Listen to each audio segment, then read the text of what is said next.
పరిశుద్ధ సన్నిధిలో మరొక పర్యాయం మనందరం కూడా ఈ విధంగా కూడి ప్రభుని స్తుతించడానికి, ఆయన నామమును గణపరచడానికి, ఆ సర్వోన్నతుడైన దేవుడిచ్చిన సమయాన్ని బట్టి ఎప్పుడు ఎల్లప్పుడూ యుగాయుగములు ఆయనకి స్తుతి ఘనత మహిమ ప్రభావాలు ఆరోపించబడును గాక.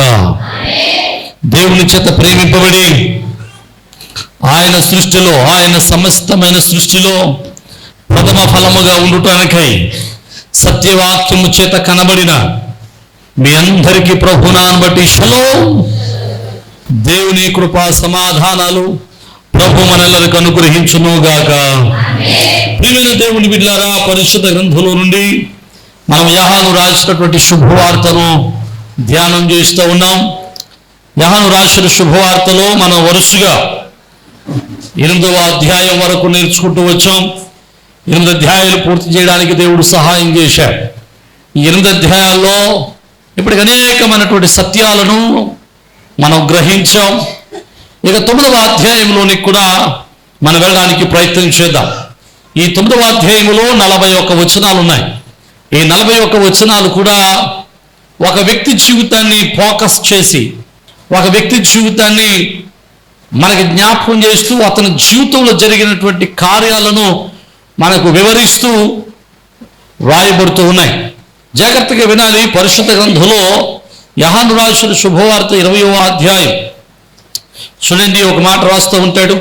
యోహాను శుభవార్త 20వ అధ్యాయం 30వ వచనం అంటాడు, మరియు అనేకమైన ఇతర సూచక్రియలను యేసు తన శిష్యులు ఎదురు చేశాను, అవి గ్రంథమందు రాయబడి ఉండలేరు. అంటే యేసు ప్రభువు వారు చాలా సూచక్రియలు చేశాడు, కానీ అవన్నీ ఇందులో రాయలేరు. ఒకవేళ అలా రాస్తే 21, 25 యేసు చేసిన కార్యములు ఇంకను అనేకములు గలవు, వాటిలో ప్రతిదాన్ని వివరించి వ్రాసిన ఎడల అట్లు రాయబడిన గ్రంథాలకు భూలోకమైన చాలదని నాకు తోచుచున్నది. అంటే యేసు ప్రభువు వారు చేసిన కార్యాలను వివరించుకుంటూ రాస్తే, ఆయన కార్యాలన్నిటినీ ప్రస్ఫుటంగా మనకు అర్థమయ్యేటట్టు రాస్తే, అలా రాయబడిన గ్రంథాలు పెట్టడానికి భూలోకమే సరిపోదట.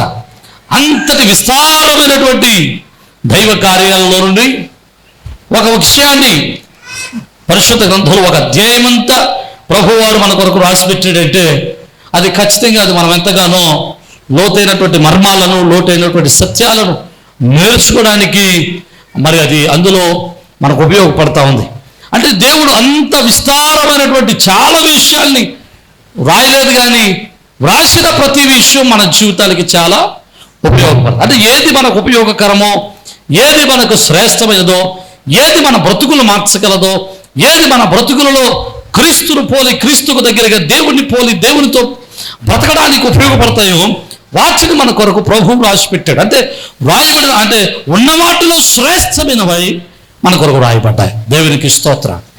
ఆ శ్రేష్టమైన వాటిల్లో ఒక వ్యక్తిని గురించి ఒక అధ్యాయం అంతా రాశాడు.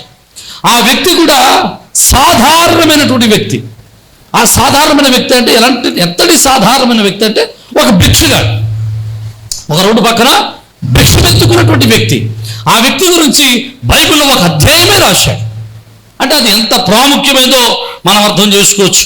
అయితే ఆ ప్రాముఖ్యమైనటువంటి ఆ అధ్యాయాన్ని, 9వ అధ్యాయాన్ని మనం నేర్చుకోవడానికి, ధ్యానం చేయడానికి మనం ప్రయత్నం చేద్దాం. 9వ అధ్యాయంలో మొదటి 3 వచనాలు మనం చదవడానికి ప్రయత్నం చేద్దాం. ఆయన శిష్యులు, బోధకుడా, వీడు గ్రుడ్డివాడై పుట్టుటకు ఎవడు పాపం చేసెను, వీడా వీని కన్నవారా ఆయన అడుగుగా, యేసు, వీడైనను వీని కన్నవారి అయినను పాపము చేయలేదు, కానీ దేవుని క్రియలు వీని యందు ప్రత్యక్షపరచబడుటకే వీడు గ్రుడ్డివాడుగా పుట్టెను. ఆమేన్, హల్లెలూయా. ఇక్కడ కొన్ని విషయాలు మనం నేర్చుకుని ముందుకు వెళ్ళడానికి ప్రయత్నం చేద్దాం. ఒకరోజు యేసుక్రీస్తు ప్రభువు వారు దారంట వెళ్తూ ఉన్నాడు. మార్గంలో వెళ్తూ ఉన్నప్పుడు ఆ మార్గంలో ఒక వ్యక్తి కనబడ్డాడు, భిక్షగాడు. ఆ భిక్షగాడు పుట్టినప్పటి నుంచి గుడ్డాడు, పుట్టుక నుంచి గుడ్డాడు. ఈ గుడ్డివాడిని చూడగానే యేసు వారి శిష్యులకి ఒక ప్రశ్న వచ్చింది. అలాంటి ప్రశ్నలు మనకు కూడా తారసిస్తూ ఉంటాయి. చాలామంది నన్ను అడుగుతూ ఉంటారు, లేకపోతే చాలా పర్యాలు నేనే మార్గంలో వెళ్ళేటప్పుడు ఇలాంటి ప్రశ్నలు నాకు వస్తూ ఉంటాయి. ఎవరినైనా దీనుల్ని, దిక్కుమాలిన వారిని, బలహీనుల్ని, చాలా దీనస్థితిలో ఉన్నవారిని, నాకంటే దీనస్థితిలో ఉన్నవారిని చూసినప్పుడు నాకు అనిపిస్తూ ఉంటుంది, ప్రభువా, అందరినీ ఒకలాగా ఎందుకు చేయలేదు? వాడిని ఎందుకు పేదవాడిగా చేశావు, వీడిని ఎందుకు కటికి పేదవాడిగా చేశావు, వీడెందుకు దరిద్రుడిగా పుట్టాడు? ప్రియమైన దేవుని బిడ్డలారా, మనకి బాధ పుట్టినట్లే యేసు వారి శిష్యులకు కూడా బాధ పుట్టింది. ఆయన అడుగుతున్నాడు, యేసు ప్రభువుల వారిని అడుగుతున్నారు, ప్రభువా ఈ గుడ్డోడు ఇలా పుట్టడానికి గల కారణం ఏంటి నాయనా? ఎందుకు వాడు గుడ్డితనంతో పుట్టాడు? ఇలా గుడ్డివాడిగా పుట్టడానికి కారణం వాడు చేసుకున్న పాపమా, వాడి పితరులు చేసిన, వాడి తల్లిదండ్రులు చేసిన పాపమా అడిగితే యేసువారు అంటాడు, ఆయన అంటాడు స్పష్టంగా, వీడు పాపం చేయలేదు, వీడి కన్నవారు కూడా పాపం చేయలేదు. వీరి జీవితంలో దేవుని కార్యము మహిమపరచబడ్డానికి, దేవుని కార్యము జరగడానికి వీడు గుడ్డివాడిగా పుట్టాడు. దేవునికి స్తోత్రం.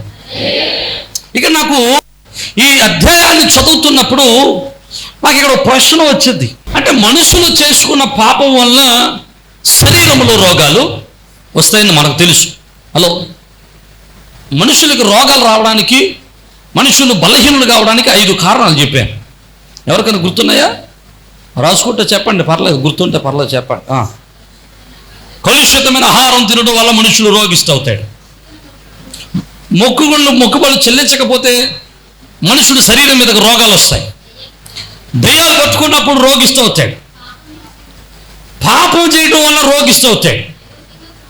అయోగ్యంగా ప్రభు వాళ్ళు తీసుకోవటం వల్ల రోగిస్తూ అవుతాడు. కొన్నిసార్లు దేవుని నామం అతనిలో మహిమపరచబడడం కొరకు, అతనిలో దేవుని కార్యము జరగటం కొరకు కొంతమంది కొన్నిసార్లు రోగిస్తూ అవుతారు. అయితే నాకు ఇక్కడ ఇంకో మాట కూడా అర్థమయ్యేది. మనుషులు రోగిస్తులు కావడానికి ఇంకో కారణం కూడా కనబడింది. ఏంటి ఆ కారణం అంటే, వారి పితరులు చేసినటువంటి పాపం. నా మాట మీకు అర్థమవుతుందా? వారి పితరులు చేసినటువంటి పాపము వలన కూడా మనుషులు రోగిస్తులు అవుతున్నారు. యేసు ప్రభువు వారు చెప్తున్నాడు, వారు చేసే వారి పితరులు పాపము చేయలేదు. అంటే ఒకవేళ వారి పితరులు పాపం చేసి ఉంటే ఆ పాపము కూడా మనుషులను రోగిస్తుంది, చేస్తుంది, శాపభరితుల్ని చేస్తుంది. అప్పుడు దీని గురించి నేను ఆలోచించడం మొదలు పెడితే నాకు కనబడింది, ఈ పితరుల యొక్క శాపము మనుషులను పట్టుకుని పీడిస్తాం. అప్పుడు నాకు నిర్గమాకాండంలో 20వ అధ్యాయం 5వ వచనంలో ప్రభు ఒక మాట జ్ఞాపకం చేశాడు. ఆ మాట మనం చదువుదాం, చూడండి. ఏలయనగా నీ దేవుడునైన యెహోవానగు నేను రోషముగల దేవుడను, నన్ను ద్వేషించు వారి విషయంలో 3-4 తరముల వరకు తండ్రుల దోషమును కుమారుల మీదకి రప్పించుచు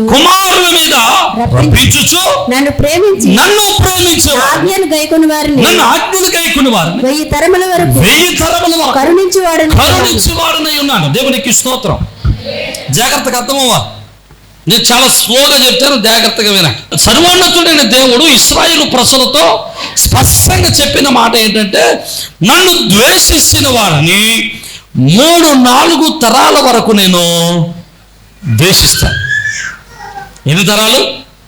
3-4 తరాలు. నన్ను ప్రేమించే వారిని 1000 తరాల వరకు కరుణిస్తాను. జాగ్రత్తగా వినాలి. అంటే తండ్రులు చేసిన పాపము వారి పిల్లల మీద, వారి పిల్లల మీద నిలిచి ఉంటుంది. అనగా పితరుల యొక్క పాపము, శాపము వారి తరాల వెంబడి మనుషులను వెంబడిస్తూ వస్తుంది. ఈ మాట అర్థమైన దేవునికి స్తోత్రం. దీనిని ఏమంటారంటే తరాల శాపము అంటారు. ఏంటది? తరాల శాపము. The generational curse. Generational curse అంటే తరతరాలుగా వస్తున్నటువంటి శాపం. మా తాత పేదరికంలో ఉన్నాడు, మా నాన్న పేదరికంలో ఉన్నాడు, నేను పేదరికంలో ఉన్నాను, మా బిడ్డల పేదరికంలో ఉన్నారు. ఇది తరాల శాపం. మా తాత అప్పుల్లో ఉన్నాడు, మా నాన్న అప్పుల్లో ఉన్నాడు, నేను అప్పుల్లో ఉన్నాను, మా పిల్లలు అప్పుల్లో ఉంటారు. ఇది తరాల శాపం. అర్థమవుతుంది నాకు?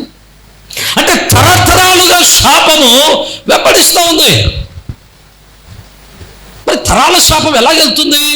మీకు మంచి మాట చెప్పి నేను ముగించడానికి మొదలుకెళ్తానికి ప్రయత్నం చేస్తే, తరాల శాపం ఎలాగ తరాలను వెంబడిస్తుందో తరము వెంబడి తరం ఎలాగ శపింపబడుతుందో మీకు జ్ఞాపకం చేస్తా. మీకు మంచి మాట చెప్తాను, జాగ్రత్తగా వినాలి. ఇది చాలా చాలా ఇంపార్టెంట్. ఎందుకు తరాల శాపము తరతరాలుగా వెంబడిస్తుందో ఒక చిన్న ఉదాహరణ. ఈ వారమంతా నేను ప్రార్థన చేశాను. ప్రార్థన చేస్తే ఆ వారమంతా ప్రార్థనలో ప్రభువుని అడిగాను, ప్రభువా ఈ తరాల శాపము అర్థమయ్యేటట్టు చెప్పు నాయనా అని. నాకు చెప్పాలి, నాకు అర్థమైతే నేను ప్రజలకు అర్థమయ్యేటట్టు చెప్పగలుగుతాను అని. అప్పుడు ప్రభు ఈ వారం నాకు ఒక ఉదాహరణ చూపించాడు. నాకు ఉదాహరణ చూపించాడు. ఆ తరాల శాపం ఎలాగా తరతరాలుగా వెంబడిస్తుందో మీకు మంచి మాట చెప్పి దాన్ని వివరించి దాన్ని జ్ఞాపకం చేసి నేను ముగించడానికి ముందరకు వెళ్ళడానికి ప్రయత్నం చేస్తాను. తండ్రులు దేవునికి అవిధేయులైతే వారి బిడ్డలు ఎలాగ ఉంటారండి? పిల్లలు కూడా తండ్రి ప్రార్థన చేసేవాడైతే పిల్లలు ప్రార్థన చేస్తారు. తండ్రి త్రాగుబోతుడైతే పిల్లలు త్రాగుబోతులు అవుతారు. తండ్రి అప్పులు చేసేవాడైతే పిల్లలు అప్పులు చేస్తారు. మా తండ్రి సిగరెట్ కాల్చేవాడైతే వీడు సిగరెట్ కాలుస్తాడు. తండ్రి పాపం చేసేవాడైతే వీడు పాపం చేస్తాడు. ప్రభు అంటే తరతరాలుగా కొన్ని అలవాట్లు తరాలను వెంబడిస్తూ వస్తూ ఉన్నాయి. అంటే ప్రథమ తరములో ఎవడైతే దేవునికి అవిధేయుడిగా బ్రతికాడో వాడు శాపగ్రస్తుడు. వాళ్ళ తరమును వెంబడించేటువంటి రెండవ తరము కూడా అదే శాపాన్ని ఏం చేస్తుంది? మోసుకుంటుంది. వీళ్ళ అలవాట్లు నేర్చుకున్నటువంటి మూడవ తరం ఏం చేస్తుంది? అదే శాపాన్ని అనుభవిస్తుంది. నా మాట మీకు అర్థమైందా? మీకు మంచి మాట చెప్తాను. బైబిల్లో ఒక చక్కటి మాట ఉంటుంది. అంటే ఉదాహరణ చెప్తాను, ఒకటే ఉదాహరణ. తరాల శాపము తరతరాలకి ఎలా వెళ్తుందో ఒక ఉదాహరణ చెబుతాను. చూడండి, బైబిల్ గ్రంథంలో లేవేకాండము 19వ అధ్యాయము 26వ వచనం. 19వ అధ్యాయం 26వ వచనం. రక్తము కూడినదేదియు తినకూడదు, శకునములు చూడకూడదు. రైట్. నిర్గమకాండం 22వ అధ్యాయం 18వ వచనం చూడండి. నిర్గమకాండం 22వ అధ్యాయం 18వ వచనం.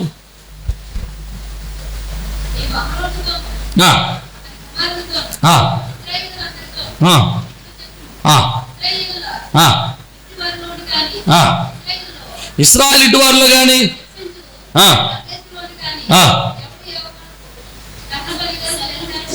అది 22:18 శకునము చెప్పు దానిని, అంతే. 22:18 శకునము చెప్పు దానిని బ్రతకనివ్వకూడదు. హలో, ఇది బైబిల్ చెబుతుంది. శకునాలు చూడొద్దు, శకునాలు చూసేదాన్ని బ్రతకనివ్వద్దు. సోది చెప్పొద్దు, చెప్పేవాళ్ళని బ్రతకనివ్వద్దు. అంటే బైబిల్ ప్రకారంగా ఏంటంటే శకునాలు చూడడం దేవునికి అసహ్యమైనది. హలో, శకునం చూడడం అంటే అర్థం ఏంటి? శకునాలు చూడడం అంటే అర్థం ఏంటి? ఎదురులు చూడడం, రెండవది ముహూర్తాలు చూడడం, సమయాలు, మంచి సమయాలు, మంచి గడియాలు, మంచి రోజులు చూడడం, ఎన్ని శకునాలు. ఇలాంటి శకునాలు దేవుని యొక్క వాక్యం చెబుతుంది, నీవు శకునాలు చూడొద్దు, నువ్వు శకునాలు చూడొద్దు. ఒకవేళ శకునాలు చూస్తే నీ దేశంలో అలాంటి వారిని ఉండనివ్వద్దు అన్నాడు. ఇది శకునాలు చూసేవారిని దేవుడు శపిస్తాడు. దేవునికి ఇష్టం లేనిది. అంటే శకునం చూశాడు అనుకోండి ఎవడనని, ఇప్పుడు అది దేవునికి ఇష్టం అవుతాడా? చెప్పట్లేదు మీరు. దేవునికి ఇష్టడు అవడం, దేవుని యొక్క ఇష్టడు అవడం అలా ఉండవండి. దేవుని యొక్క కోపము ఎవరి మీద ఉంటుంది? శకునాలు చూసేవారి మీద. నా మాట మీకు అర్థమవుతుంది. శకునాలు చూసేవారి మీద ఉంటుంది. అంతే కదా దాని అర్థం. దేవుడు శకునాలు చూడద్దన్నాడంటే దేవుని కోపం ఉంటుంది చూసేవారి మీద. మీరు నాకు కనబడిన ఒక ఉదాహరణ జ్ఞాపకం చేస్తాను. తరాల శాపం ఎలాగొస్తుందో. ఈ వారంలో ఒక ఆయన విదేశాలు వెళ్ళడం మొదలెట్టాడు. మన్నించాలి నన్ను. ఈ ఉదాహరణ తప్ప నాకు వేరే ఉదాహరణ నాకు దొరకలేదు. ప్రభు ఇదే చూపించాడు. అర్థమైతే సంతోషం, దేవునికి స్తోత్రం. నన్ను మన్నించాలి, ముందే మన్నించాలని అడుగుతున్నాను, ఎందుకంటే బాధపడవచ్చు. ఒక ఆయన విదేశాలు వెళ్ళడం ప్రారంభించాడు. ఆయనకు ఒక తల్లి ఉంది. విదేశాలు వెళ్ళి ఆయనకి తల్లి ఉంది. ఈయనకి పిల్లలు ఉన్నారు. ఇప్పుడు ఎన్ని తరాలు ఉన్నారు అక్కడ? 3 తరాలు ఉన్నారు. ఇంట్లో పెద్ద ఆవిడ, విదేశాలు వెళ్ళి ఆయనకు ఉన్నటువంటి పిల్లలు 3 తరాలు ఉన్నారు. మేము ప్రార్థన చేసాం, బయటకు వచ్చాం. తల్లి అంటుంది, మొదటి తరములో ఉన్న తల్లి అంటుంది, 3వ తరములో ఉన్న బిడ్డలకు చెబుతుంది. మొదటి తరములో ఉన్నటువంటి తల్లి 3వ తరములో ఉన్న బిడ్డలకి ఏమని చెబుతుంది? ఒరే వెళ్ళి ఎదుర్రా అని చెప్పేది. నా మాట మీకు అర్థమైందా? నువ్వు వెళ్ళి ఎదుర్రా అంటే ఇప్పుడు ఏంటిది? శకునము చూడడం. నాకు నా మాట మీకు అర్థం అవ్వాలి. మీకు అర్థం అవ్వడానికి చెప్పడానికి ఇంతకంటే వేరే ఉదాహరణ లేదు నాకు. మొదటి తరంలో ఉన్న అలవాటు 2వ తరంలోకి వచ్చింది. ఇప్పుడు 2వ తరంలోకి వచ్చింది.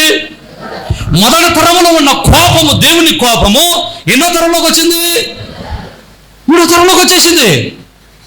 ఎలా వచ్చింది? అలవాటు. మేము చేసాం, నా కొడుకు చేయాలి, నా కొడుకు చేశాడు, నా మనవలో. వీళ్ళు కూడా ఏమంటారు తెలుసా? మా తాత చేశాడు, మా నాన్న చేశాడు, మేము కూడా అదే. నా మాట మీకు అర్థమవుతుంది అనుకుంటున్నాను. అర్థమైతే దేవునికి స్తోత్రం. హల్లెలూయా.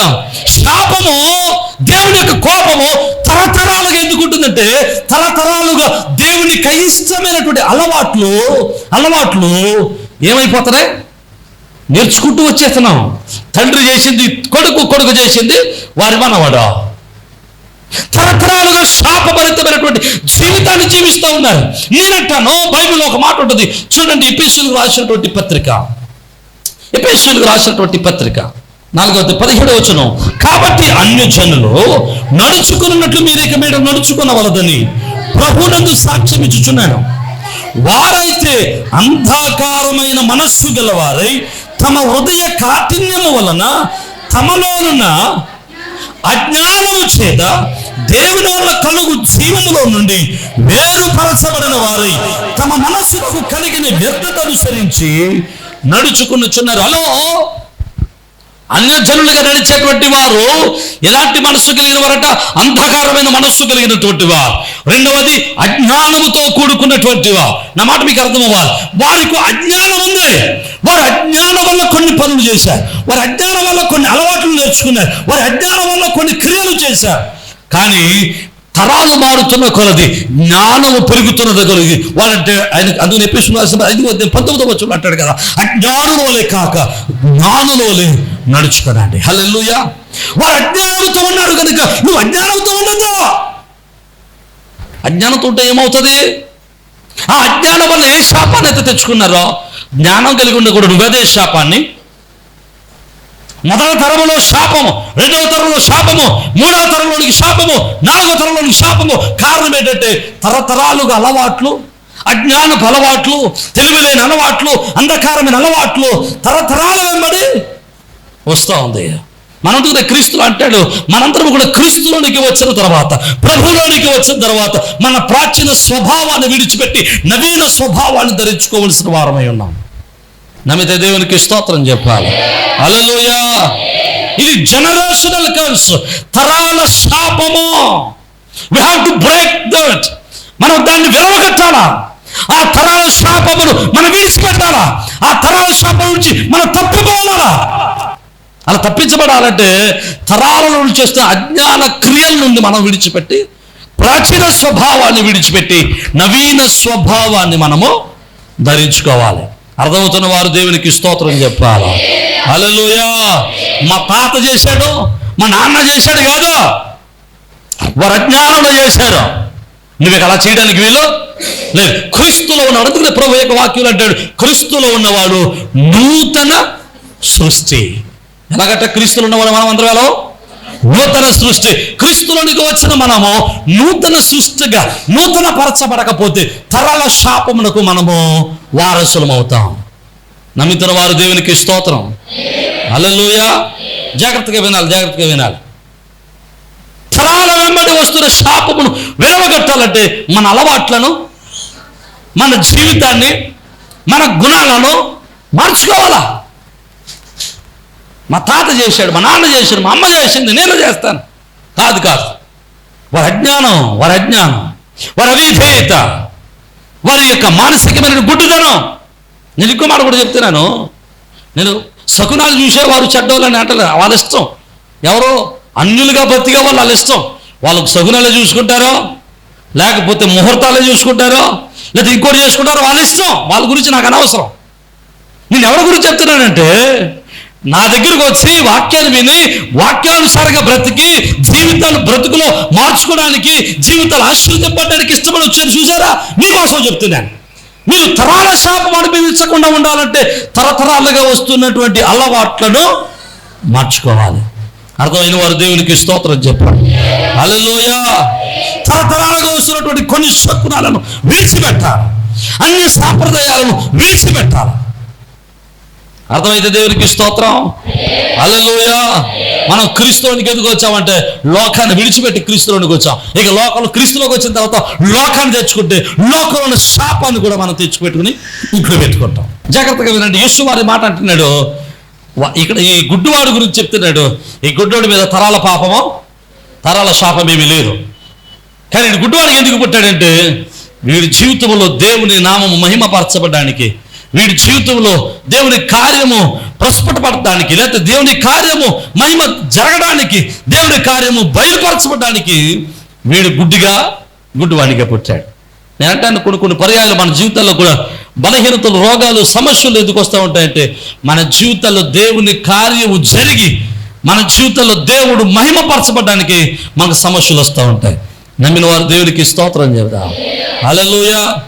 నాకు వచ్చిన బలహీనత అదే. నా జీవితంలో దేవుడు మహిమపరచబడ్డానికి నాకు బలహీనత పెట్టాడు. నమ్మిన వాళ్ళు దేవునికి స్తోత్రం చెప్పారు. ఎక్కడికి వెళ్ళి నేను సాక్ష్యం చెప్పినా, ఆ సాక్షి చెప్పినప్పుడు విన్న వాళ్ళందరూ దేవుని నామాన్ని మహిమపరుస్తున్నారు. కారణం ఏంటో తెలుసా? నా జీవితంలో దేవుని యొక్క కార్యము దేవుడు జరిగించాడు. ఆమేన్. హల్లెలూయా. దేవుడు తన కార్యం జరిగించడం ద్వారా ఆయన మహిమపరచబడుతూ ఉన్నాడు. ఆమేన్. హల్లెలూయా. జాగ్రత్తగా విందాం. ఈ గుడ్డివాడు రోడ్డు ప్రక్కనే ఉన్నాడు. యేసు వారి శిష్యులు అడుగుతున్నారు, వీడు గుడ్డుతనం, వీడి తరాల పాపమా ఏంటి అని అడిగితే, ఈడు కాదు, వాడు పాపము కాదు, కానీ వీడి జీవితంలో దేవుని కార్యం జరగడానికి వచ్చాడు, జలగ ఉందాడు అని చెప్పి యేసు వారు వాడి దగ్గరికి వెళ్ళారు. ఆ వ్యక్తి దగ్గరికి వెళ్ళి నేల మీద ఉమ్మేసి బురదను చేసి, ఆ బురదలట్టుకి ఇలా కంటి మీద రోసి, నువ్వు వెళ్ళి సిలోయం అనేటువంటి కోనేటిలో కళ్ళు కడుక్కొని నువ్వు చూపు పొందు అని చెప్పాడు. నన్ను మాట్లాడగనవండి. వాడు భిక్ష ఎత్తుకుంటున్నాడు. ఆ 9వ అధ్యాయం అంతా చదివితే అసలు ఎక్కడా కూడా ఆ గుడ్డివాడు యేసయ్య దగ్గరికి వెళ్ళి నన్ను బాగు చెయ్యి అని అడగలేదు. నన్ను ఈ మాట చెప్పరు వాళ్ళు, అర్థం అవ్వాలి మీకు. ఆ గుడ్డోడు యేసయ్య దగ్గరికి వెళ్ళి ప్రభువా నన్ను బాగు చేయి అని అడగలే. కానీ వాని జీవితంలో అద్భుతం వాడిని వెతుక్కుంటూ వచ్చింది. దేవునికి స్తోత్రం. దేవుడే వాడిని వెతుక్కుంటూ వచ్చాడు. హల్లెలూయా. ఎందుకో తెలుసా? ఆ వ్యక్తి ఎప్పుడు ఉండే కాడ మానేసి యేసు వారు సంచరించే స్థలంలోనికి వచ్చాడు. అది దేవునికి స్తోత్రం. యేసు వారు ఎక్కడ ఉంటాడో, యేసు వారు ఏ స్థలంలో సంచారం చేస్తారో, ఏ స్థలంలో ఆయన నివాసం ఉంటాడో, ఏ స్థలంలో ఆయన తిరుగుతాడో, ఏ ప్రాంతంలో ఆయన తిరుగుతాడో ఆ ప్రాంతానికి వచ్చాడు. యేసు వారు నిలిచి ఉండే స్థలానికి వచ్చాడు కనుక వాడి జీవితంలో అతడు కోరుకోకపోయినా అద్భుతం వాడిని వెతుక్కుంటూ వచ్చింది. ఆమేన్. హల్లెలూయా. నేనంటాను, మనం అద్భుతాల కోసం ఎదురు చూడక్కర్లేదు. యేసు వారు నిలిచి ఉండే స్థలంలో నిలిచి ఉంటే చాలు, ఏదో ఒకరోజు అద్భుతం మన జీవితంలో జరుగుతుంది. నమ్మితే దేవునికి స్తోత్రం చెబుదాం. దేవుని స్థలంలో, దేవుని మందిరంలో ఉంటే, దేవుని ఆలయంలో ఉంటే, దేవుని ఆలయంలో మన జీవితాన్ని గడిపితే ఏదో ఒక రోజున ఖచ్చితంగా దేవుడు మనలను తన మహిమతో నింపి ఆశీర్వదిస్తాడు. హల్లెలూయా. కానీ మనం ఎలాంటి వాళ్ళకి తెలుసా? ఒక చిన్న ఉదాహరణ చెప్తాను, జాగ్రత్తగా అన్నాడు. ఒకసారి ఒక వ్యక్తి రోడ్డు మీద నడుచుకుంటూ పోతా ఉన్నాడట. నడుచుకుంటూ పోతుంటే అప్పటికే చాలా నుంచి ప్రార్థన చేస్తున్నాడట, ప్రభువా నన్ను కరుణించు దరిద్రతలో బయటికి తీసుకురారా అని. ప్రభువాన్ని కొన్నాడంటే వీడు ఒక్కడే వెళ్తున్నాడు రోడ్డు మీద. వీడి దరిద్రలోంచి బయటకు రావాలంటే ఏమన్నా ఈయన ముత్యాలు ఇంత బంగారం ఆడికి ఇద్దాం అనుకుని మూట కట్టాట. ఆ దారిలో అడిగాడంటే వీడు వెళ్ళే దారిలో కొంచెం దూరం వెళ్ళిన తర్వాత వీడికి అనిపించిందంట, మనం కళ్ళు ఉన్నా కాబట్టి చక్కగా నడిచేతను. గుడ్డోడు ఎలా నడుస్తాడు పాపం, అలా ఎలా నడుస్తాడు చూద్దాం, గుడ్డోడు ఎలా నడుస్తాడు చూద్దామని గుడ్డోళ్ళని నడుచుకుంటూ వెళ్ళాడు. ఏమైంది? దేవుడు ఇవ్వాలనుకున్నటువంటి మూట దాటుకుని వెళ్ళిపోయాడు. మనం కూడా అటువంటి వాళ్ళమే. ఓ వారం వస్తాం, ఓ వారం మానేస్తాం, ఓ వారం వస్తాం, 2 వారం మానేస్తాం. మనం కొంతమందికి అయితే ఆదివారాలు క్యాలెండర్లో ఒక వారమే ఉంటుంది నెలకి. దేవునికి స్తోత్రం. ఆదివారం నెలకు ఒక క్యాలెండర్లో, కొంతమంది క్యాలెండర్లు అయితే సంవత్సరానికి 2 ఉంటాయండో. 2 మొదటి ఆదివారం, చివరి ఆదివారం. అయిపోయి సంవత్సరంలో చివరి ఆదివారం వెళ్ళకపోతే బాగోదని కూడా వచ్చేస్తాం. సంవత్సరంలో మొదటి ఆదివారం ఎలాగైనా ఈ సంవత్సరం అంతా ప్రార్థనకి వెళ్ళిపోవాలి, ప్రతి ఆదివారం ప్రార్థనకి వెళ్ళిపోని వచ్చేస్తాం. 2వ ఆదివారం మేము తిరిగి ప్రియమైన దేవుడు. కొంతమంది క్యాలెండర్లో ఆదివారాలే ఉండవనుకోండి. దేవునికి ఇష్టం ఈ మొత్తం గుడ్డోళ్ళు. నేనంటే నువ్వు దేవునికి మనం అందుబాటులో ఉండాలా, దేవుడు నివసించే స్థలంలో ఉండాలి, దేవుడు సంచరించు మందిరంలో మనం నివాసం చేయాలి. దేవుని ఆలయంలో మనం ఉంటే ఆయన ఖచ్చితంగా ఏదో ఒక సమయాన మన జీవితాలు మార్చి మనం అడిగిన దానికంటే శ్రేష్టమైన ఆశీర్వాదాలతో మనం నింపుటకు సమర్థుడు. నమ్మిన వారు దేవునికి స్తోత్రం చెప్దామా? హల్లెలూయా, హల్లెలూయా. పరిశుద్ధ గ్రంథంలో ఒకసారి చూడండి, ప్రకటన గ్రంథం 11వ అధ్యాయంలో ఒక చక్కటి మాట ఉంటుంది. మరియు ఒకడు చేతికర్ర వంటి కొలకర్ర నాకు ఇచ్చి, నీవు లేచి దేవుని ఆలయమును బలిపీఠమును కొలత వేసి ఆలయమును పూజించు వారిని లెక్క పెట్టుము, ఆలయములకు వెలుపటి ఆవరణము కొలత వేయక విడిచిపెట్టము, అది అన్యులకు ఇవ్వబడినది. దేవునికి స్తోత్రం చెప్పాలా? ఎలాగట? దేవుని ఆలయమును ఆయన బలిపీఠమును కొలత వేసి ఆలయములో పూజించు వారిని లెక్క పెట్టాలి. ఎవరిని పూజించి లెక్క పెట్టాలంట? ఆలయములో అంటే ఆలయంలో పూజించే వాళ్ళంటే మందిరంలో ఉండి దేవుణ్ణి ఆరాధించేవారు. అర్థమవుతున్నమాట? మందిరంలో ఉండి ఆలయంలో ఉండి మందిరంలో ఉండి దేవుణ్ణి ఆరాధించేవారిని దేవుడు లెక్కలోకి తీసుకుంటాడు. నమ్మినోరు దేవునికి స్తోత్రం చెప్పారు. ఎవడు లెక్కలోకి రాడా? ఆవరణమునకు బయట, ఆలయమునకు బయట ఉన్నవాడు లెక్కలోకి. నువ్వు ఎక్కడుండి అక్కడ దేవునికి స్తోత్రం. ఆలయమునకు బయట ఆవరణములో ఉన్న లెక్కలోకి రావా? ఆవరణకు బయట నువ్వు ఎక్కడున్న లెక్కలోకి రావా? హల్లెలూయా. నాకు మీకు అర్థమవుతుంది ఆ మాట. నేను మా ఇంట్లో పడుకొని ఉంటాను శుభ్రంగా, ప్రభువా నన్ను దీవించు. నువ్వు ఎందులోకి రాలేదు? లెక్కలోనికి రాలేదు. పూజించేవారు లెక్కలోకి రాలేదు. దేవుడు ఎప్పుడో లెక్క తీసుకుంటాను. లెక్క తీసుకున్నప్పుడు నువ్వు ఆయనలో ఆ లెక్కలో ఉంటే నువ్వు ఆశీర్వదింపబడతావు. నమ్మితే దేవునికి స్తోత్రం చెప్పాను. హల్లెలూయా. అందుకని ఏ ఆదివారం చెప్పట్లేదు. ఎబ్రిల్ రాసిన పత్రికలు అంటాడు కదా, కొందరు మానుకొనుచున్నట్టు సమాజముగా కూడుట మానక. సమాజంగా కూడటం మానేకూడతాం. ఎందుకంటే ఎప్పుడు దేవుడు లెక్క తీసుకుని మనల్ని ఆశీర్వదించడానికి వస్తాడో తెలియదు. ఆయన ఆశీర్వాదములకు వచ్చినప్పుడు మనం సంసిద్ధులుగా ఉందముగాక. హల్లెలూయా. ఆయన సంచరించు ఆలయంలో మనం ఆయనకు అందుబాటులో ఉందముగాక. నమ్మిన వారు దేవునికి స్తోత్రం చెప్పాలా? హల్లెలూయా. చాలా మంది టీవీల దగ్గర కూర్చొని మీరు వాక్యం చెప్పట్లేదు టీవీలో అంటారు. టీవీలో వాక్యం చెప్పినా సరే, టీవీలో వాక్యం వినే వాళ్ళు కూడా చెప్తున్నాను, మీరు ఇష్టానుసారంగా టీవీలో వాక్యం వినేసిన పాత్రకి వెళ్ళటం మానేత కుదరదు. టీవీలో వాక్యం వినాలి. ఆదివారం మాటలు, శుక్రవారం మాటలు, శనివారం మాటలు ఖచ్చితంగా మీ దేవాలయాలకు, మీ మందిరాలకు ఖచ్చితంగా వెళ్ళాలి. అర్థమైతే దేవునికి స్తోత్రం చెప్పాలి. హల్లెలూయా. టీవీల దగ్గర కూర్చున్న వాళ్ళు దేవుడు లెక్క తీసుకోవడం. ఎవరు లెక్క తీసుకుంటాడు? చెప్పట్లేదు. ఆలయంలో ఉన్న వారిని లెక్కలోకి తీసుకుంటాడు. మనందరం ఆయన లెక్కలోకి వచ్చేదము గాక. అర్థమైన దేవునికి స్తోత్రం చెప్పాలి. హల్లెలూయా. రెండవది, యేసు ప్రభువు వారు వాని మీద బురద చేసి వాడిని యేసు ప్రభు వాళ్ళు కోనేటి దగ్గరికి పంపించాడు. మీకు మంచి మాట చెప్తాను. మన జీవితాల్లో కార్యం జరగాలంటే ఖచ్చితంగా విశ్వాసం అనేటువంటిది ప్రధానమైనది. మరి వీడి జీవితంలో విశ్వాసం ఎక్కడ కనబడుతుంది? ఒకటి, వాడు భిక్ష ఎత్తుకుంటున్నాడు.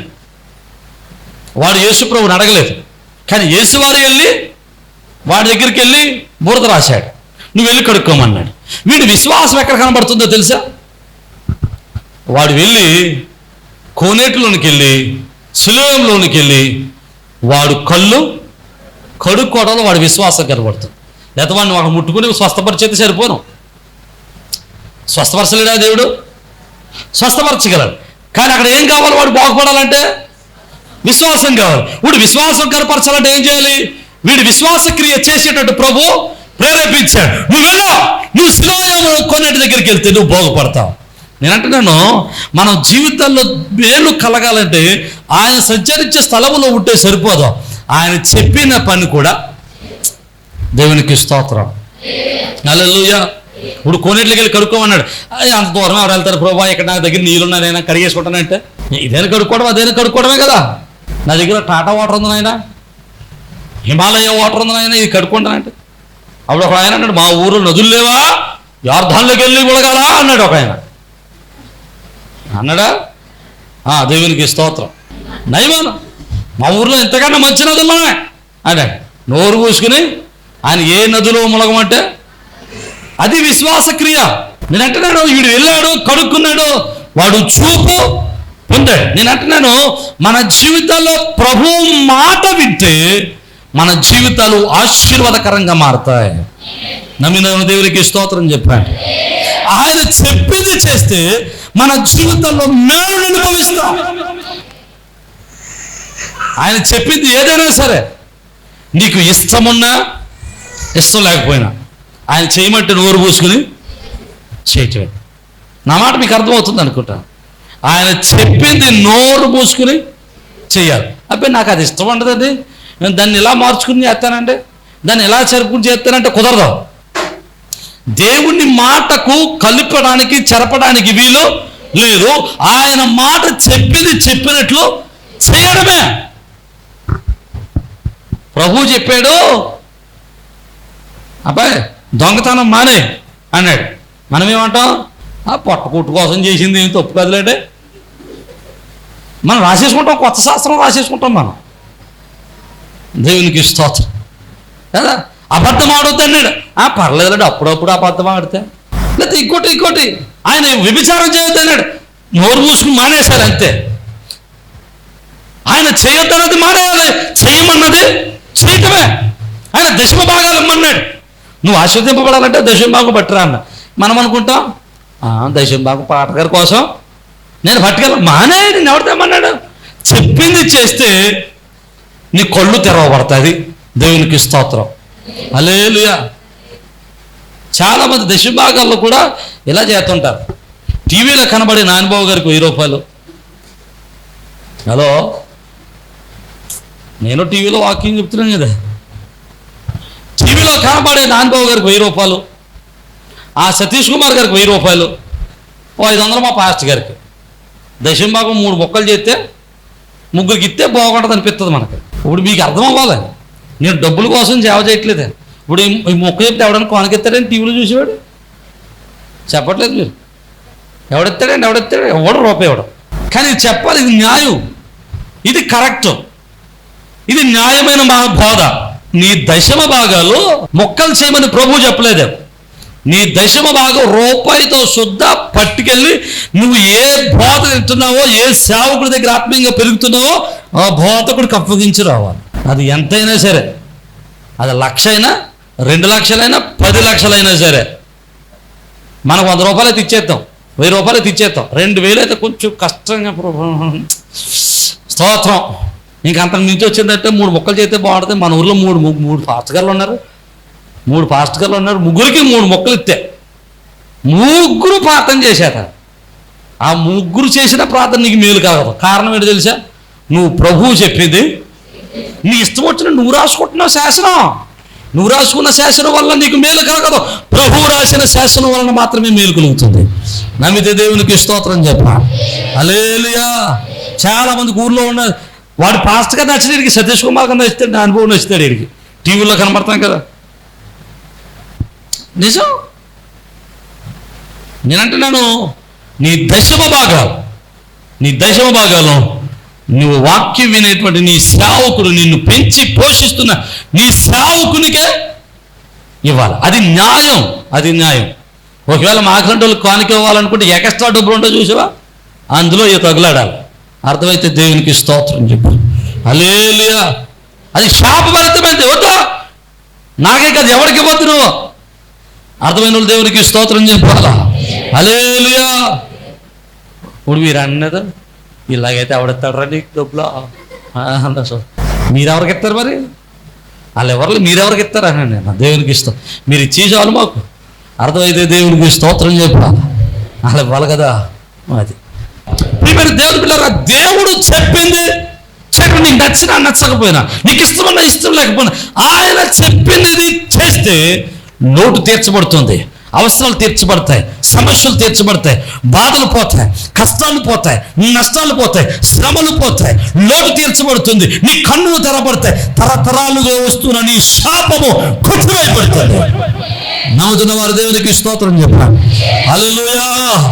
నువ్వు అనుభవిస్తున్న పాపము, నువ్వు అనుభవిస్తున్న శాపము, నువ్వు అనుభవిస్తున్నటువంటి రోగము, నువ్వు అనుభవిస్తున్నటువంటి శ్రమలు, నువ్వు అనుభవిస్తున్నటువంటి నష్టాలు, నువ్వు అనుభవిస్తున్నటువంటి శోధనలో తరాల నుంచి వస్తున్న పాపమైన, తరాల శాపమైన, నీ పాప శాపమైన, లేకపోతే దేవుని మహిమ కొరకు వచ్చిన శాపమైన, ఏదైనా సరే, ఎలాంటి శాపభరితమైన జీవితమైన ఆయన మాట వింటే నీ జీవితంలో మార్పు జరగటం తథ్యమా. నమ్మిన వారు బిగ్గరగా దేవునికి స్తోత్రం చెప్పాలా. హల్లెలూయా, హల్లెలూయా. ఎప్పుడైతే వీడు బాగుపడ్డాడో 8వ వచనం చదవండి ఒకసారి. 8వ వచనంలో వాడు బాగుపడిన తర్వాత వాడు తిరిగి తన స్థలానికి వస్తే అక్కడ అంటున్నాడు, అక్కడ ఉన్న వాళ్ళంతా అంటున్నారట, కాబట్టి పొరుగువారు వాడి గురించి చెప్పుకున్నారట. ఏమని చెప్పుకున్నారంటే ఏమని చెప్పుకున్నారు? కాబట్టి పొరుగువారును వాడు భిక్షకుడని అంతకు ముందు చూసిన వారును వీడు కూర్చుండి భిక్షమెత్తుకున్నవాడు కాడా అనేది, వీడే అని కొందరును, వీడు కాడు అని వీరి పోలి ఉన్న ఒకడని మరి కొందరును అనిరి, వాడైతే నేనే అని. దేవునికి స్తోత్రం. వీడు బాగుపడి వచ్చిన తర్వాత ఆడ కూర్చుంటే అక్కడ నిలబడితే అక్కడ ఉన్న వాళ్ళందరూ అంటారట, వీడు ఇంతకు ముందు ఇక్కడ భిక్ష వెతుకునేవాడేనా అని ఒకడన్నాడట. ఆడి కాదు, ఆడికి లాంటి ఇంకొకడు ఎవడో, మనుషులు పోలుకులు మనుషులు 7 ఉంటారంట భూమి మీద, అలాంటి వాడు ఎవడో వచ్చాడు అన్నాడంట. ఒక్కొక్కడు ఒక్కొక్క రకంగా చెప్పేస్తాడంట.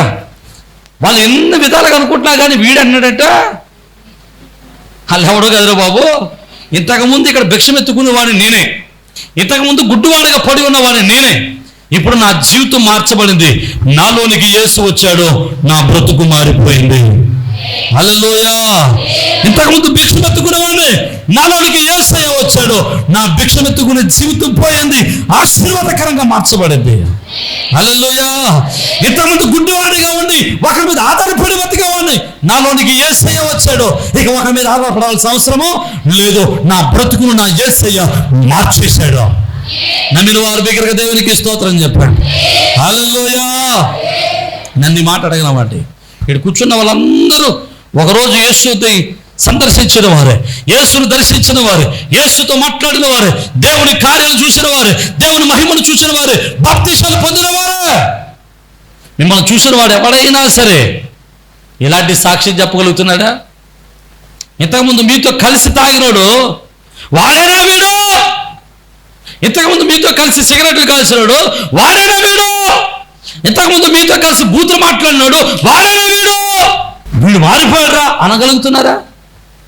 నేనంటాను, నీ జీవితం మారకపోతే ఆ క్రైస్తవ్యానికి అర్థమే లేదు.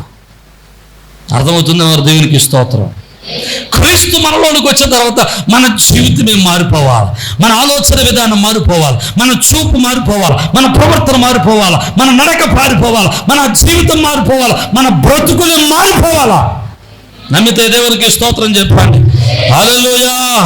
ఇంతకుముందు అవిధేయుడిగా ఉన్నాం, ఇంతకుముందు లోబడిన వాడిగా ఉన్నాం, ఇంతకుముందు శాపభరితిగా ఉన్నాం, ఇంతకుముందు తాగుబోతుగా ఉన్నాం, ఇంతకుముందు తిరుగుబోతుగా ఉన్నాం. ఇక యేసును వెంబడించిన నీవు నీ బ్రతుకును మార్చుకుని నూతన పరచబడాలి. హల్లెలూయా. నూతన పరచబడిన జీవితాలు ఉంటేనే అది దేవునికి మహిమకరంగా ఉంటుంది, నీకు ఆశీర్వాదకరంగా ఉంటుంది. నమ్మిన వారు దేవునికి స్తోత్రం. హల్లెలూయా. ఈ రోజు రండి మాట చెప్పరామండి, క్రీస్తులో ఉన్నటువంటి మనము యేసు నామములో మార్పు చెందుదుముగాక, నూతన స్వభావం ధరించుకుందుముగాక, నూతన గుణమును ధరించుకుందుముగాక, నూతన స్వభావంతో బ్రతుకుదుముగాక, మన బ్రతుకును మార్చుకుందుముగాక. హల్లెలూయా, హల్లెలూయా, హల్లెలూయా. నేను మన మీద ఏ శాపం మీద ఏలుబడి చేస్తుందో నాకు తెలియదు.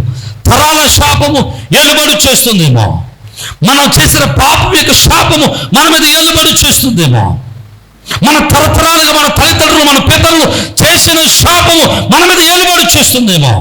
మన బ్రతుకును మార్చుకోగలిగితే, మన జీవితాన్ని మార్చుకోగలిగితే, ప్రతి శాపము నుండి క్రీస్తు రక్తము మనలను విడుదల చేస్తుంది. హల్లెలూయా. నీవు ఆయనలో ఉంటే, ఆయన సన్నిధిలో ఉంటే, ఏదో ఒక రోజు నీ బ్రతుకును ఆయన తప్పనిసరిగా మారుస్తాడు. హల్లెలూయా. క్రీస్తులోనికి నీ విశ్వాసాన్ని చూపించగలిగితే, ఆయన మాటకు లోబడగలిగితే, ఆయన లోబడగలిగితే నీ బ్రతుకును ఆయన ఆనందంగా మారుస్తాడు. నీ దుఃఖాన్ని సంతోషంగా మారుస్తాడు. నీ కలవరాన్ని సంతోషంగా మారుస్తాడు. నీ దుఃఖాన్ని నాట్యంగా మార్చగలడు. హల్లెలూయా. క్రీస్తులోనికి వచ్చిన నీవు నూతన సృష్టిని. ఇక పాత బ్రతుకులు లేవు, పాత జీవితం లేదు, పాత బ్రతుకులు లేవు, పాత విధానము లేదు. చూసిన వాళ్ళందరూ అన్నారు, నువ్వేనా అని అడిగితే, అవును నేనే. ఒకప్పుడు తాగుబోతాను, కానీ ఇప్పుడు క్రీస్తులో క్రీస్తు కొరకు బ్రతుకుతున్నవాడిని. ఒకప్పుడు తిరిగిపోతుంది, కానీ ఇప్పుడు క్రీస్తు కొరకు బ్రతుకుతున్నవాడిని. ఒకప్పుడు అప్పులు చేస్తూ బ్రతుకుతున్నవాడిని, ఈరోజు అప్పులు లేకుండా బ్రతుకుతున్నవాడిని. ఒకప్పుడు భిక్షమెత్తుకునేవాడిని, ఈరోజు నా బ్రతుకును ప్రభువుకి ఇచ్చాను. ప్రభువు నన్ను అనేక మందికి దీవెనకరంగా మార్చాడు. ఆమేన్. హల్లెలూయా. నమ్ముతున్న వారు దేవునికి స్తోత్రం చెప్పాము. హల్లెలూయా. మన బ్రతుకును మార్చుటకు సమర్థుడు ఆయన. మన బ్రతుకులు ఆయనకు అప్పగిందాం. మన తరాల శాపముడు, తరాల అలవాట్లను విడిచిపెడదాం. దేవుని కృపకు పాత్రలు అవుదాం. అట్టి కృప ప్రభు మనందరికీ దయచేయును గాక. తరల వంచండి, ప్రార్థన చేద్దాం. ఒక నిమిషం హృదయాలు పరిశీలన చేద్దాం. మన మనస్సులను తెరిచి ప్రార్థన చేద్దాం. తరాల శాపము, తరాల అలవాట్లు నీలో ఇక మిగిలిపోయి ఉన్నాయేమో. మా తాత ఇట్లా చేశాడు, మా నాన్న ఇట్లా చేశాడు, మా పితరులు ఇట్లా చేశారు, నేను ఇలాగే బ్రతుకుతాను, నేను ఇలాగే ఉంటాను. శకునాలు చూస్తాను, ముహూర్తాలు చూస్తాను, అన్యాచారాలు చేస్తాను, అన్య బ్రతుకులు బ్రతుకుతాను, నా బ్రతుకు ఇలాగే ఉంటుంది అనుకుంటే ఈరోజు నువ్వు శాపభరితమైన జీవితాల్లో ఉంటావు.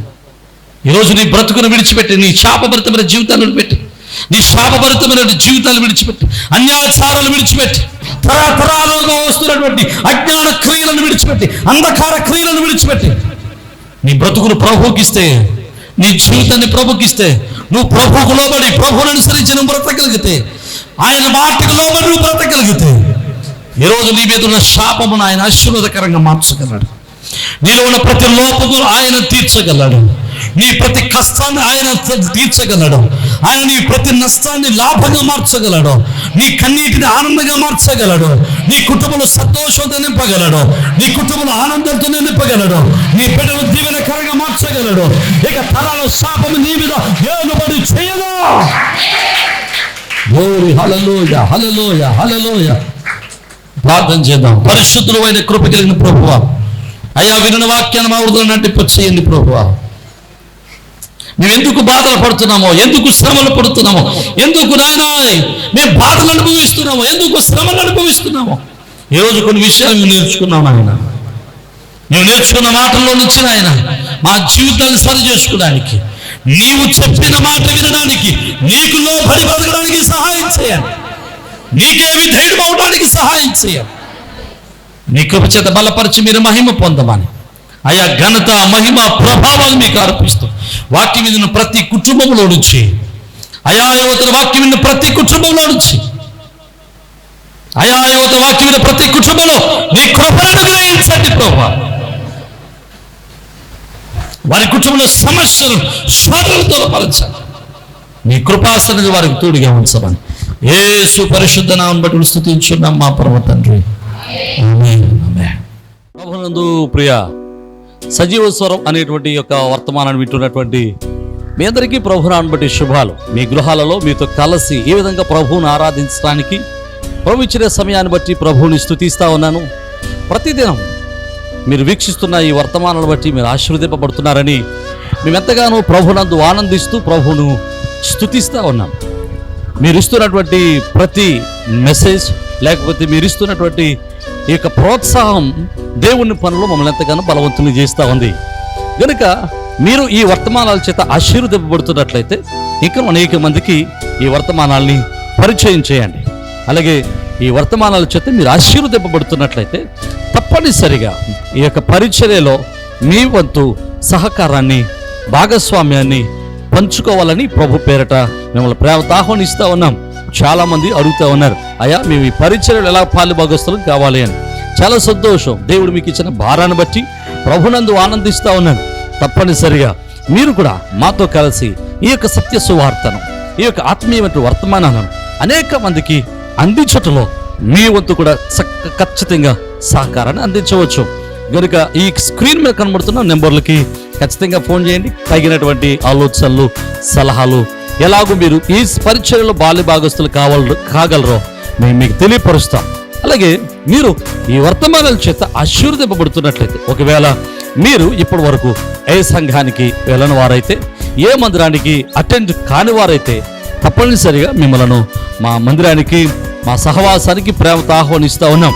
చక్కని అపోస్తుల యొక్క బోధ, ఆత్మీయమైనటువంటి ఆరాధన, ప్రేమతో కూడినటువంటి సహవాసము, చక్కని ప్రేమతో కూడినటువంటి ఆదరణ సంఘాల్లో సంఘం ద్వారా పొందడానికి మిమ్మల్ని ప్రేమతో ఆహ్వానిస్తూ ఉన్నాం. ఒకవేళ మీరు ఏకైనా మందిరాల్లో ఆల్రెడీ మందిరాల్లో కట్టబడి ఉన్నట్లయితే తప్పనిసరిగా ఆదివారపు ఆరాధన, మందిరంలో జరిగేటువంటి కూడికలలో పాల్గొనటం మానేయదు. తప్పనిసరిగా మీ మందిరాల్లో బలవంతులై, శ్రేష్ఠులై, దేవుని పనులు బలవంతులుగా ఎదగాలని మిమ్మల్ని ప్రేమతో ఆహ్వానిస్తున్నాం. ఒకవేళ ఎక్కడా మీరు పరిచర్యలో, ఏ పరిచర్యకు, ఏ సహవాసానికి ఒకవేళ మీరు అట్టుకట్టి ఉండకపోతే, ఏ సహవాసులు మీరు పాలుభాగస్తులుగా ఉండకపోతే తప్పనిసరిగా మిమ్మల్ని ప్రేమతో ఆహ్వానిస్తూ ఉన్నాం. మన పరిచర్యల ద్వారా ఇంకా అనేకమైనటువంటి పరిచర్యలు జరుగుతూ ఉన్నాయి. ప్రతి నెల అనాథల పరిచర్య చేస్తూ ఉన్నాం. ఈ అనాథల పరిచర్యలో చాలామంది యవన బిడ్డలు తమ యవన కాలంలో తమ యొక్క భర్తలను కోల్పోయిన వారు ఉన్నారు. అలాగే చిన్న చిన్న పిల్లలు పెట్టుకుని వారు పోషిస్తున్న వారు ఉన్నారు. వారిని పోషించడానికి దేవుడు మాకు ఇచ్చినటువంటి ఆలోచన బట్టి ప్రతి నెల కొంత సహాయాన్ని చేస్తున్నాం. ఇంకా ఆ సహాయాన్ని అనేక మందికి పంచాలని ఆశపడుతూ ఉన్నాం. ఇలాంటి దేవుని పరిచర్యలో మీరు కూడా మీ యొక్క సహకారాన్ని ప్రేమతో అందించవచ్చు. అలాగే ప్రతి నెల సెకండ్ సాటర్డే మన మందిరంలో చిన్న పిల్లల ప్రోగ్రాం జరుగుతుంది. ఇది ప్రతి నెల జరుగుతూ ఉంది. మీరు కూడా మీ పిల్లలు దేవునిలో ఆత్మీయంగా బలపడాలని ఆశపడితే తప్పనిసరిగా మీ పిల్లల్ని ఆ యొక్క చిన్నపిల్లల ప్రోగ్రానికి, కింగ్డమ్ చిల్డ్రన్స్ అనేటువంటి ప్రోగ్రానికి మీ పిల్లలు కూడా ప్రోత్సహించండి. తప్పనిసరిగా పంపించండి. ఉదయం 9 గంటల నుంచి 4 గంటల వరకు చక్కని పాటలు, చక్కని కథలు, చక్కని ఆరాధన, దైవభక్తి, అలాగే విశ్వాసంలో వారిని బలపరచడానికి ఎంతో మేము తోడ్పడుతూ ఉన్నాం, వారిని బలపరుస్తూ ఉన్నాం. అది మీ పిల్లలకు ఆత్మీయంగా బలపడడానికి, విశ్వాసాలు బలపడడానికి ఎంతగానో దోహదం చేస్తూ ఉంది. తప్పనిసరిగా ఈ పరిచర్యలో మీరు కూడా పాలుభాగస్తులై ఉండాలని ప్రభు పేరిట మనం చేస్తున్నాం. అలాగే ఇండియా ప్రేయర్ లీగ్ అనేటువంటి ఒక ప్రార్థనా సహవాసాన్ని నడిపిస్తూ ఉన్నాం. మిమ్మల్ని కూడా ప్రేమతో ప్రార్థనా సహవాసంలోనికి ప్రేమతో ఆహ్వానిస్తూ ఉన్నాం. తప్పనిసరిగా మీరు ఫోన్ చేయండి, తగిన విషయాలన్నీ మీతో పంచుకుంటా. అలాగే మీరు ఒకవేళ యూట్యూబ్ ద్వారా వాక్యాన్ని విన్నట్లయితే, ఒకవేళ ఈ వాక్యం ద్వారా, ఈ వర్తమానాల ద్వారా మీరు ఆశీర్వదింపబడిన వారైతే ఖచ్చితంగా ఈ యొక్క వర్తమానాలు అనేక మందికి పరిచయం చేయండి. ఈ యొక్క వర్తమానాలని మీరు అనేక మందికి పరిచయం చేసి ఈ యొక్క పరిచర్యలో మీరు కూడా తప్పనిసరిగా పాలుభాగస్తులు కావాలని, పరిచర్యలో మీరు కూడా తప్పనిసరిగా చేతులు కలిపి దేవుని యొక్క రాజ్య వ్యాప్తిలో ప్రయాసలో మీరు కూడా మాతో కలిసి రావాలని ప్రేమతో ఆహ్వానిస్తూ ఉన్నాం. ఒకవేళ మీరు రావాలి అనుకుంటే తప్పనిసరిగా మీ విషయాలు మాకు తెలియపరచండి. మీ కొరకు, మీ కుటుంబాల కొరకు, మీ బిడ్డల కొరకు మేము అనునిత్యం ప్రార్థన చేస్తున్నాం. ప్రభు కృప మీకును, మీ కుటుంబాలకును, మీ బిడ్డలకును ఎలా తోడై ఉండి మిమ్మల్ని స్థిరపరిచి ఆదరించును గాక. ఆమేన్.